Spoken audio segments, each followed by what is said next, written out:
நாம் தமிழர் கட்சியின் சார்பில் யார் யார் 2026 தேர்தலில் போட்டியிட போறாங்க அப்படின்றத பத்தி தான் இந்த காணொலியில நம்ம பார்க்க போறோம். தொடர்ச்சியாக தென் மாவட்டங்களில் கொங்கு டெல்டா இந்த பகுதிகளில் தான் அதிகமான வேட்பாளர்கள் அறிவிக்கப்பட்டாங்க. ஆனால் இந்த முறை இந்த காணொலியில வட மாவட்டங்களில் யார் போட்டியிட போறாங்க அப்படின்றதான் பார்க்க போறோம். ஒரு 10 தொகுதிகளுக்கான வேட்பாளர்களை பார்க்க போறோம். நாம் தமிழர் கட்சி 2026 தேர்தலில் தனிச்சு போட்டியிடுறாங்க.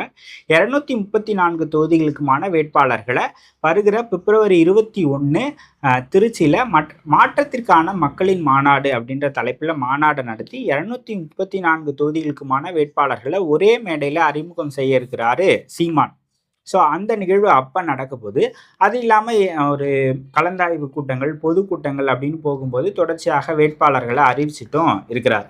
அந்த மாதிரி ஒரு 140 to 150 வேட்பாளர்கள் வரை இது வரைக்கும் அறிவிக்கப்பட்டிருக்காங்க. ஏற்கனவே நம்ம நிறைய காணொலிகள் இது குறித்து போட்டிருக்கோம். அது ஒரு பிளேலிஸ்டாகவும் வச்சுருக்கிறேன். ஸோ ஒவ்வொரு மாவட்ட வாரியாகவும் போட்டிருக்கேன். ஸோ நீங்கள் வேட்பாளர்களை பற்றி தெரிஞ்சுக்கணும் அப்படின்னு நினச்சிங்கன்னா அந்த பிளேலிஸ்ட்டில் பாருங்கள். இந்த காணொலியில் வட மாவட்டங்களில் இருக்கக்கூடிய வேட்பாளர்கள் யார் அப்படின்றத பார்க்க போகிறோம். முதல்ல அரக்கோணம் தனி தொகுதி எண் 38. அங்கு ராஜ்குமார் அவர்கள் வேட்பாளராக அறிவிக்கப்பட்டிருக்கிறார். ராஜ்குமார் இளைஞர் பாசறையினுடைய மாநில ஒருங்கிணைப்பாளர்களில் ஒருவராக இருக்கிறார். ஸோ அதிமுக 2011, 16, 21 3 முறை அங்கு வெற்றி பெற்ற தொகுதி. ரவி அவர்கள் தற்போதைய சட்டமன்ற உறுப்பினராக இருக்கிறார். அதிமுக வலுவாக இருக்கக்கூடிய தொகுதி அரக்கோணத்தில் கடந்த 4 தேர்தல்களில் நாம் தமிழர் எவ்வளவு வாக்குகள் வாங்கியிருக்கிறாங்க அப்படின்னு பார்த்தீங்கன்னா 16 1038, 19 5371, 21 14631, 24 ஒரு 15000 வாக்குகளை வாங்கியிருக்கிறாங்க.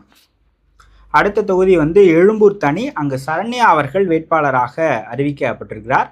கடந்த 4 தேர்தல்களில் எழும்பூரில் எவ்வளோ வாக்கு வாங்கியிருக்கிறாங்க அப்படின்னு பார்த்தீங்கன்னா 16 1400, 19 3700, 21 6200, 24 6661. அதே போல் திருப்பத்தூர் மாவட்டத்தில் வரக்கூடிய ஜோலார்பேட்டை சட்டமன்ற தொகுதி எண் 49. அங்கு சசிரேகா அவர்களை சீமான் அவர்கள் வேட்பாளராக அறிவிச்சிருக்கிறார்.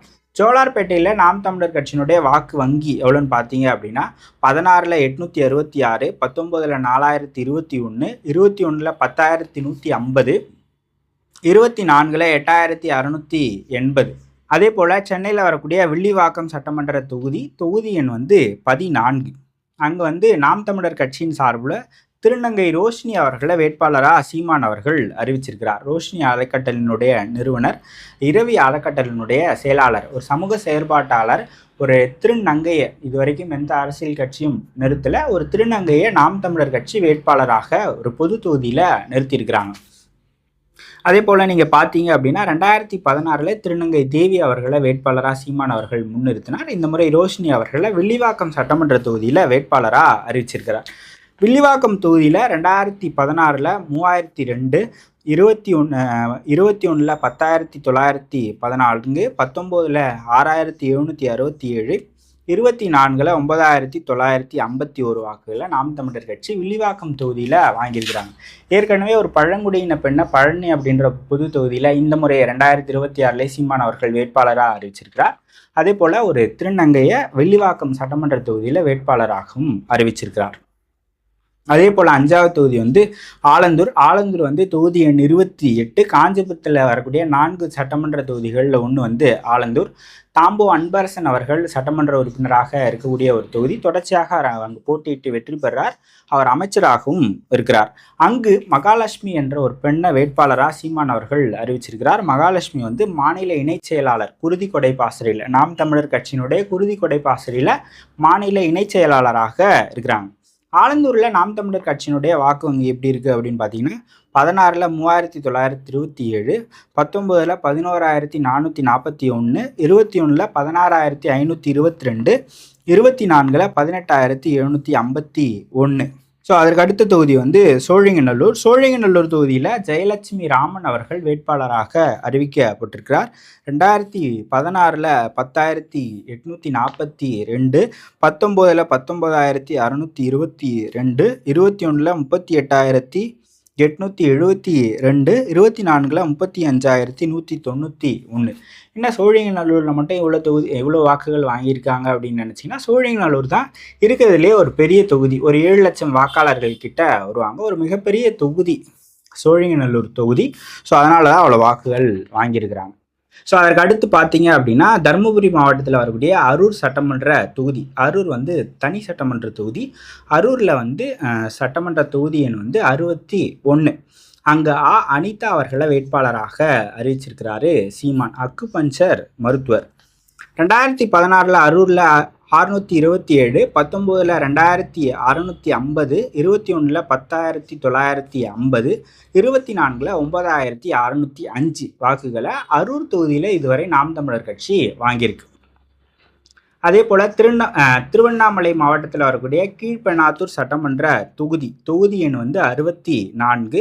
அங்கு லோகநாதன் என்பவரை சீமான் அவர்கள் வேட்பாளராக அறிவிச்சிருக்கிறார். கீழ்பெண்ணாத்தூரில் வாக்கு வங்கி எவ்வளோ இருக்குது அப்படின்னு பார்த்தீங்கன்னா, 16 766, 19 4,963, 21 11,541, 24 13,158. அதற்கு அடுத்த தொகுதி வந்து செங்கல்பட்டு மாவட்டத்தில் வரக்கூடிய செய்யூர் தனி சட்டமன்ற தொகுதி எண் வந்து 34. அங்கு சுவாதி லட்சுமி அப்படின்றவங்கள வேட்பாளராக சீமான் அறிவிச்சிருக்கிறார். வாக்கு வங்கி செய்யூரில் பார்த்தீங்க அப்படின்னா, 16 919, 19 6,658, 21 9,653, 24 12,196. அதே போல் தருமபுரி மாவட்டத்தில் வரக்கூடிய பெண்ணாகரம் பொது சட்டமன்ற தொகுதி. அங்கே ஆசிரியர் கோ பழனியம்மாள் அவர்கள் எம்எஸ்சி பிஎட் படித்த பட்டதாரி எம்எஸ்சி பிஎட் படித்த ஆசிரியர் கோ பழனியம்மாள் அவர்கள் வேட்பாளராக சீமான் அவர்கள் அறிவிச்சிருக்கிறாங்க.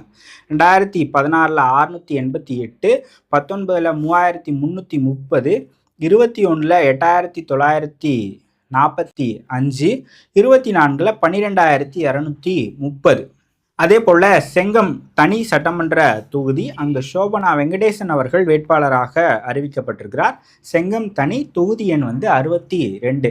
செங்கத்தில் நாம் தமிழர் கட்சியினுடைய வாக்கு வங்கி எவ்வளவாக இருக்குது அப்படின்னு பார்த்தீங்கன்னா 2016 666, 19 4,548, 21 12,080, 24 15,367. ஸோ அவ்வளவு வாக்குகளை நாம் தமிழர் கட்சி செங்கம் தனி தொகுதியில் வாங்கியிருக்கிறாங்க. ஸோ ஏற்கனவேலாம் நிறைய தென் மாவட்டங்களில், டெல்டாவில், அதுக்கப்புறமாக கொங்கு பகுதிகளுடைய வேட்பாளர்களை பார்த்தோம்.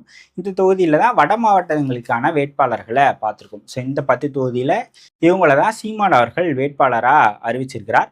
ஒட்டுமொத்தமாக 234 தொகுதிகளுக்குமான வேட்பாளர்களை பிப்ரவரி 21ஆம் தேதி திருச்சியில் மாற்றத்திற்கான மக்களின் மாநாடு அங்கே அறிவிக்க போகிறோம் அப்படின்னு சொல்லியிருக்கிறாரு சீமான். ஸோ தொடர்ச்சியாக யார் அப்படின்றத நாங்கள் தேடிக்கிட்டே தான் இருக்கும். பிப்ரவரி 20 இல்லை பிப்ரவரி 19லேயே 234 தொகுதிகளுக்கும் யார் வேட்பாளர் அப்படின்ற ஒரு பெரிய காணொலியை நம்ம வெளியிடலாம் அப்படின்னு இருக்கும்.